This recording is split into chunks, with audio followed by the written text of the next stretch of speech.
Final score here then, Hereford 2, Curzon Ashton 2. Manager Josh Gowling, excellent first half, just seemed to tail off in the second. Yeah, it's the old adage, isn't it? Tale of two halves, to be honest. I thought that's probably the best we've been in the first half all season. But then, speaking to the lads, at half time, we said to them, look, that's not going to be like that second half. They're going to come out, they're going to obviously probably make some changes, bring the big lad on, and we've got to deal with that. And for me, I don't think we dealt with that well enough. Yeah, the momentum stalled, didn't it? The problem was our first 5 minutes of the second half. We lost too many balls, trying to mess around in the middle of the park, lost balls, and then it gives them momentum, gives them a bit of a, tails up, and then all of a sudden they get on the front foot, and then you find it difficult to kind of shift the momentum back. And I thought that was probably the most vulnerable we've been from set plays in a very, very long time.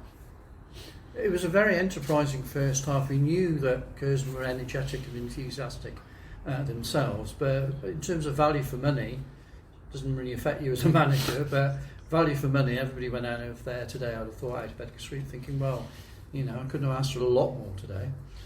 Apart from a win. Yeah, no, I don't like games like that. I like to control games of football. I thought we controlled it well in the first half. I said to the lads at half time, actually, I knew that I didn't know we were going to concede after 30 seconds, but the way we were in the warm-up, I thought we were a bit too jovial for my liking.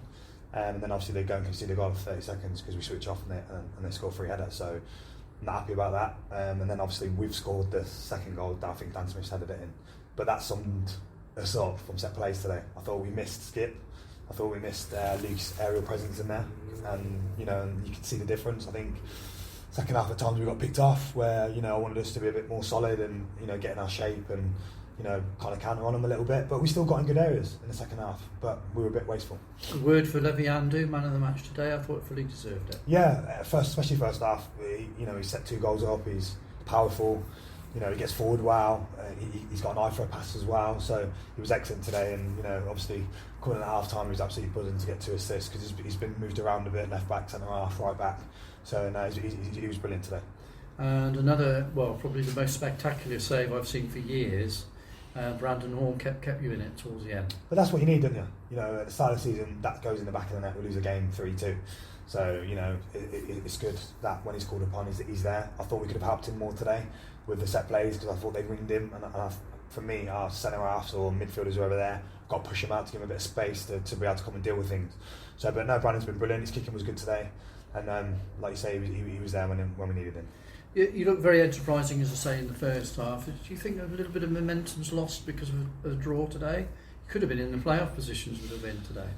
Yeah, you look at it when we're winning, we're in the playoffs, aren't we? So, we're 3 points off the playoffs. But hey, what a good thing it is to be talking about the playoffs after where we've been and where the club's been for a while. So it's pleasing that we're looking that way and not down, which is pleasing. For me, once we get in there, we'll stay in there. And I think that's the thing. At the moment, it's a bit kind of like, can we get in the playoffs? We haven't been there before, and it's a bit of fear of the unknown, I suppose. So I think once we do it and we get in there, I think we'll stay in there. But we've got to be better. We've got to put, I don't think we've put a whole performance in yet this season for me. Sometimes we've been a bit industrious first half and then been better second half here. But then today we were great first half and not great second half. So we have to find a way to put in a complete performance together, and that might be personnel or that might be tweaking the way we play a little bit, but we'll definitely find it.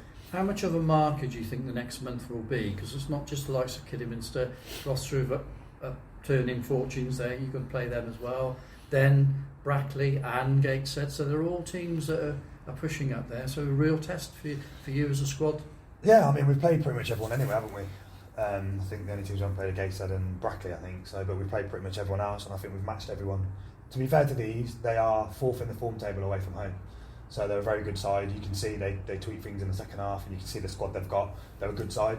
Over the years they've probably not been up there, and then this year I think the way they play, they've got industrious. They work for the manager. They're industrious. They've got different options off the bench. So they're a tough team, and then they look decent in the second half. And probably if you look at reflection of the 2 halves, a draw's probably right, but also looking at it, you're probably kind of happy the final whistle's gone.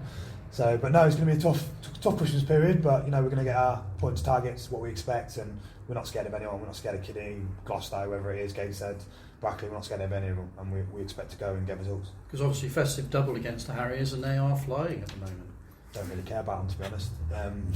If I'm going to be completely honest, we've got to go there and do a job. They can win every game they want, but you know, when it comes to us playing, you know, it's going to be a different story. So you know, we know how they play.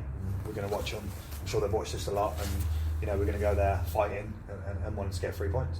That's put an edge on things, isn't it? Slightly. Thanks very much, Josh Gowling. No skipper today. What's the reason for that? Yeah, we had training Thursday and he went down a little bit of a tackle and he landed on someone's boot. So we're assessing his knee at the moment. So hopefully it's a bit of bone bruise and nothing serious, but we don't know yet. So, but I just thought we missed him a bit today.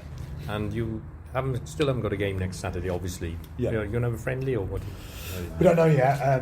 The lads looked a bit tired today for me in the second half. They've had a real kind of good go at it the last 7. Obviously 5 wins and 1 draw, 1 loss and 7, which is pretty good going. That can take a mental toll sometimes, so it's good just to kind of refresh and recharge the battery. So we might look at that, because obviously the Christmas period's relentless. So Christmas and New Year, so yeah, we'll definitely look at that.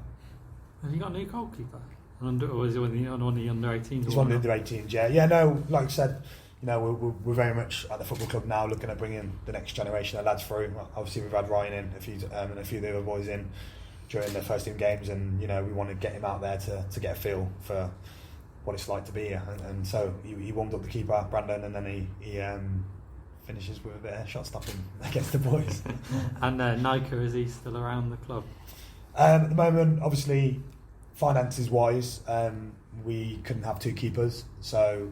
Yeah, at the moment probably not. We'll see how that goes. Obviously, ideally we'd have 2 keepers, but it just might give, you know, one of the young lads an opportunity from the youth team to come and step up, and because we've had some of the keepers from the youth team coming in with us with training, so it gives them an opportunity, doesn't it? And I suppose he hasn't really played an awful lot, especially in the league, Nika. No, exactly. So you know, we've got to obviously balance the books and balance the budget. So we had to trim off a little bit, so that's what we've had to do, unfortunately. So yeah, it is what it is. And you got a low knee keeper quite quick and a decent one last time. Well, I think that's the thing. I think, you know, we can go to the board if Brando gets injured and say to the board, look, we need to bring someone in. You know, they're not daft. They're going to know we're going to need a keeper if Brando gets injured. So, and I'm sure they'll be more than happy to let's do that. Great.